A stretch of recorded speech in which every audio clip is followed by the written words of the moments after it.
ಸಂಜಯನನ್ನ ಹೊರತುಪಡಿಸಿದ್ರೆ ಸಂಪೂರ್ಣ ಮಹಾಭಾರತ ಯುದ್ಧವನ್ನ ತನ್ನ ಕಣ್ಣಾರೆ ವೀಕ್ಷಿಸಿದ್ದು ಈ ಬಾರ್ಬರಿಕ ಮಾತ್ರ. ಆಗ ಕೃಷ್ಣ ಆತನ ತಲೆಯನ್ನ ತೆಗೆದು ಒಂದು ಎತ್ತರದ ಬೆಟ್ಟದ ಮೇಲೆ ಇಡ್ತಾನೆ. ಇದರ ಜೊತೆಗೆ ಹಿಡಿಂಬೆಯ ಮಗ ಘಟೋತ್ಕಜ ಹಾಗೂ ಘಟೋತ್ಕಜನ ಮಗ ಬಾರ್ಬರಿಕ ಇವರೆಲ್ಲರೂ ರಾಕ್ಷಸರಾದ್ರಿಂದ ಕೃಷ್ಣ ಎಲ್ಲರನ್ನೂ ಕೊಲ್ತಾನೆ. ಅದ್ರ ಜೊತೆಗೆ ಕೃಷ್ಣನೂ ಕೊನೆಗೆ ಕೊಲ್ಲಲ್ಪಡ್ತಾನೆ.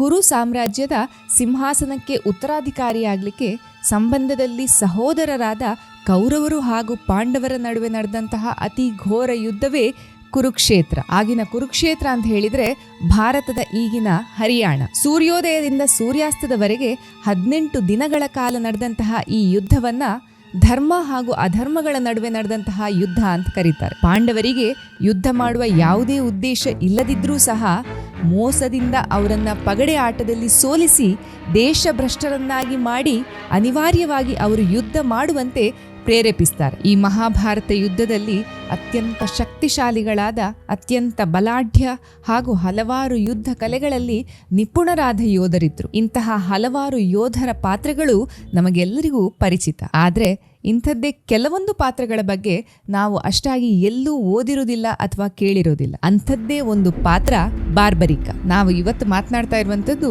ಘಟೋತ್ಕಜನ ಮಗ ಬಾರ್ಬರಿಕನ ಬಗ್ಗೆ. ಭೀಮ ಹಾಗೂ ಹಿಡಿಂಬಿಯ ಮಗ ಘಟೋತ್ಕಜ. ಈ ಘಟೋತ್ಕಜ ಹಾಗೂ ಮಾತಾ ಅಹಲ್ಯಾವತಿಯ ಮಗ ಬಾರ್ಬರಿಕ. ಮೂಲ ವ್ಯಾಸ ಮಹಾಭಾರತದಲ್ಲಿ ಈ ಬಾರ್ಬರಿಕನ ಬಗ್ಗೆ ಎಲ್ಲೂ ಉಲ್ಲೇಖವನ್ನ ಮಾಡದೇ ಇದ್ರೂ ಸಹ ನಂತರದ ಸ್ಕಂದ ಪುರಾಣದಲ್ಲಿ ಈ ಬಾರ್ಬರಿಕನನ್ನ ಘಟೋತ್ಕಜನ ಮಗ ಅಂತ ಹೇಳಿ ಉಲ್ಲೇಖಿಸಲಾಗಿದೆ. ವ್ಯಾಸ ಮಹಾಭಾರತದಲ್ಲಿ ಅಂಜನ ಪರ್ವ ಹಾಗೂ ಮೇಘವರ್ಣ ಇವರಿಬ್ಬರನ್ನ ಮಾತ್ರ ಘಟೋತ್ಕಜನ ಮಕ್ಕಳು ಅಂತ ಉಲ್ಲೇಖಿಸಲಾಗಿದೆ. ಅದೇ ರೀತಿ ವ್ಯಾಸ ಮಹಾಭಾರತದ ಪ್ರಕಾರ ಈ ಕುರುಕ್ಷೇತ್ರ ಯುದ್ಧವನ್ನ ಕಣ್ಣಾರೆ ಕಂಡದ್ದು ಸಂಜಯ ಮಾತ್ರ. ಆದ್ರೆ ಸ್ಕಂದ ಪುರಾಣದ ಪ್ರಕಾರ ಸಂಜಯನನ್ನ ಹೊರತುಪಡಿಸಿದ್ರೆ ಸಂಪೂರ್ಣ ಮಹಾಭಾರತ ಯುದ್ಧವನ್ನ ತನ್ನ ಕಣ್ಣಾರೆ ವೀಕ್ಷಿಸಿದ್ದು ಈ ಬಾರ್ಬರಿಕ ಮಾತ್ರ. ಪುರಾಣದ ಕಥೆಗಳಲ್ಲಿ ಈ ಬಾರ್ಬರಿಕನ ಬಗ್ಗೆ ನಾವು ತಿಳ್ಕೊಳ್ತಾ ಹೋಗ್ಬೇಕಾದ್ರೆ ಮಹಾದೇವನಿಂದ 3 ಬಾಣಗಳು ವರದ ರೂಪದಲ್ಲಿ ಇವನಿಗೆ ಸಿಕ್ಕಿರ್ತದೆ.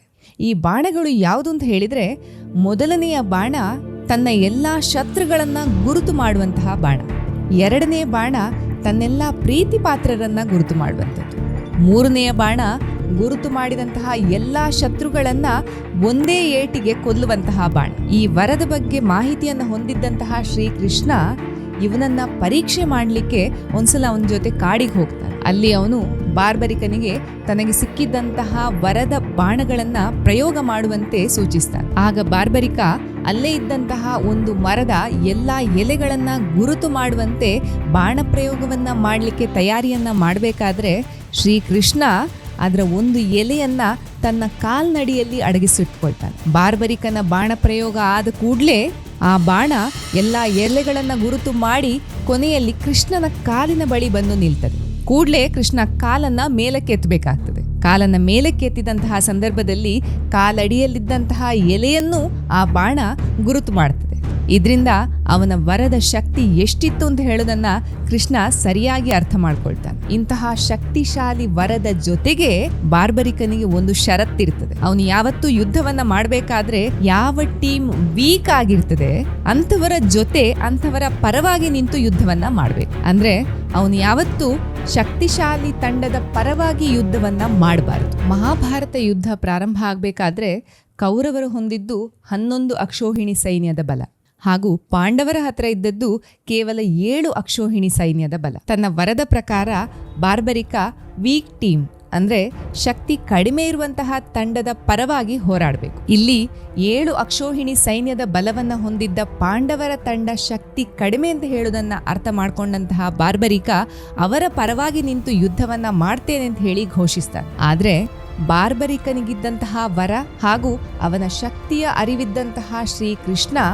ಇವನು ಯುದ್ಧ ಮಾಡಿದ್ರೆ ಮುಂದೆ ಇನ್ನೊಂದು ದೊಡ್ಡ ಸಮಸ್ಯೆ ಎದುರಾಗ್ಬೋದು ಅಂತ ಹೇಳುವುದನ್ನ ಅರ್ಥ ಮಾಡ್ಕೊಳ್ತಾನೆ. ಅದೇನು ಅಂತ ಹೇಳಿದ್ರೆ, ಬಾರ್ಬರಿಕ ಪಾಂಡವರ ಪರವಾಗಿ ನಿಂತು ಹೋರಾಟವನ್ನ ಮಾಡಿದ್ರೆ ಕ್ಷಣ ಮಾತ್ರದಲ್ಲಿ ಕೌರವರ ತಂಡದ ಹಲವರನ್ನ ನಾಶ ಮಾಡಿಬಿಡ್ತಾನೆ. ಆ ಕೂಡ್ಲೆ ಕೌರವರ ತಂಡದ ಶಕ್ತಿ ಕಡಿಮೆ ಆಗ್ಬೋದು. ಇಂತಹ ಸಂದರ್ಭದಲ್ಲಿ ಅವನಿಗಿದ್ದಂತಹ ವರದ ಷರತ್ತಿನ ಪ್ರಕಾರ ಅವನು ಕೌರವರ ಪರವಾಗಿ ನಿಂತು ಹೋರಾಟವನ್ನ ಮುಂದುವರಿಸಬೇಕಾಗ್ತದೆ. ಅವನು ಕೌರವರ ಪರವಾಗಿ ನಿಂತು ಹೋರಾಟವನ್ನ ಮುಂದುವರಿಸಿದ್ರೆ ಎದುರಾಳಿ ತಂಡ ಅಂದ್ರೆ ಪಾಂಡವರ ತಂಡದಲ್ಲಿದ್ದಂತಹ ಹಲವರನ್ನ ಮತ್ತೆ ಪುನಃ ಕ್ಷಣ ಮಾತ್ರದಲ್ಲಿ ನಾಶ ಮಾಡಿಬಿಡ್ತಾನೆ. ಇದೇ ರೀತಿ ಮುಂದುವರಿತಾ ಹೋದ್ರೆ ಅವನು ಎಲ್ಲವನ್ನೂ ನಾಶ ಮಾಡುವಂತಹ ಅಪಾಯ ಇತ್ತು. ಇದರ ಜೊತೆಗೆ ಹಿಡಿಂಬೆಯ ಮಗ ಘಟೋತ್ಕಜ ಹಾಗೂ ಘಟೋತ್ಕಜನ ಮಗ ಬಾರ್ಬರಿಕ ಇವರೆಲ್ಲರೂ ರಾಕ್ಷಸರಾದ್ರಿಂದ ಈ ಬಾರ್ಬರಿಕನ ರಾಕ್ಷಸ ಮನಸ್ಥಿತಿಯಿಂದ ಮುಂದೆ ಅಪಾಯ ಉಂಟಾಗ್ಬೋದು ಅಂತ ಹೇಳೋದನ್ನ ಅರ್ಥ ಮಾಡ್ಕೊಂಡಂತಹ ಶ್ರೀಕೃಷ್ಣ ಅವನು ಯುದ್ಧ ಮಾಡದಂತೆ ತಡಿಲಿಕ್ಕಾಗಿ ಅವನ ತಲೆಯನ್ನ ಕೇಳ್ತಾನೆ. ಇದಕ್ಕೆ ಬಾರ್ಬರಿಕ ಒಪ್ತಾನೆ.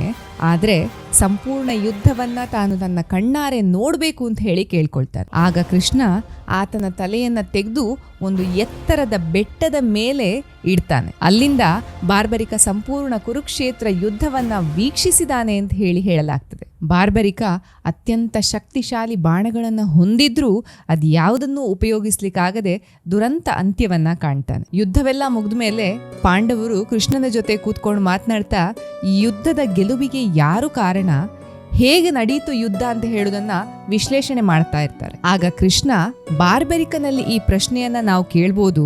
ಅವನು ಸಂಪೂರ್ಣ ಯುದ್ಧವನ್ನ ತನ್ನ ಕಣ್ಣಾರೆ ನೋಡಿದಾನೆ ಅಂತ ಹೇಳುವುದನ್ನ ತಿಳಿಸ್ತಾರೆ. ಬಾರ್ಬರಿಕನಲ್ಲಿ ಹೋಗಿ ನೀನು ಈ ಯುದ್ಧದಲ್ಲಿ ಏನನ್ನ ನೋಡಿದೆ ಅಂತ ಕೇಳಬೇಕಾದ್ರೆ ನಾನು ಯುದ್ಧ ಕ್ಷೇತ್ರದಲ್ಲಿ ಕೇವಲ ಕೃಷ್ಣನನ್ನ ಮಾತ್ರ ನೋಡಿದೆ. ಕೃಷ್ಣ ಎಲ್ಲರನ್ನೂ ಕೊಲ್ತಾನೆ, ಅದ್ರ ಜೊತೆಗೆ ಕೃಷ್ಣನೂ ಕೊನೆಗೆ ಕೊಲ್ಲಲ್ಪಡ್ತಾನೆ ಅಂತ ಹೇಳ್ತಾನೆ. ಇದರ ಅರ್ಥ ಏನು ಅಂತ ಹೇಳಿದ್ರೆ ಅವನಿಗೆ ಪ್ರತಿಯೊಬ್ಬರಲ್ಲೂ ಕಂಡದ್ದು ಕೃಷ್ಣ ಮಾತ್ರ. ಅದು ಎದುರಾಳಿ ತಂಡ ಇರ್ಬೋದು, ಪಾಂಡವರಿರ್ಬೋದು, ಕೌರವರಿರ್ಬೋದು, ಪ್ರತಿಯೊಂದು ಸೈನಿಕರಲ್ಲೂ ಅವನು ಕಂಡದ್ದು ಕೃಷ್ಣನನ್ನ ಮಾತ್ರ. ಕೃಷ್ಣನ ಸಲಹೆ, ಕೃಷ್ಣನ ಮಾರ್ಗದರ್ಶನವೇ ಯುದ್ಧದ ಗೆಲುವಿಗೆ ಕಾರಣ ಅಂತ ಹೇಳುವುದನ್ನ ಬಾರ್ಬರಿಕ ವಿವರಿಸ್ತಾನೆ.